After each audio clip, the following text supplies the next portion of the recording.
how to create and hide a file in File Manager in cPanel. So let's see this step by step. First, log into your cPanel using the login details provided by your hosting company. Once you log in, you will land on the main cPanel dashboard. Next, in this page, click and enter File Manager section under File.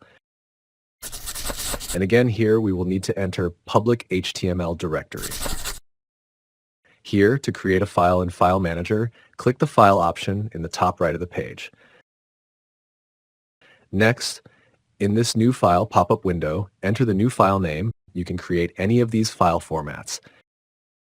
And click Create New File button. And done creating a new file in File Manager in cPanel. To make the file hidden, we need to rename the file. Right-click on the file and select Rename. To hide any file here, add period in front of the file name and click the Rename File button to save your changes. And done, the file is hidden automatically. All .dot files get hidden in File Manager in cPanel. If you found this tutorial helpful, please like the video, leave a comment below, and share it with others. And don't forget to subscribe to the channel.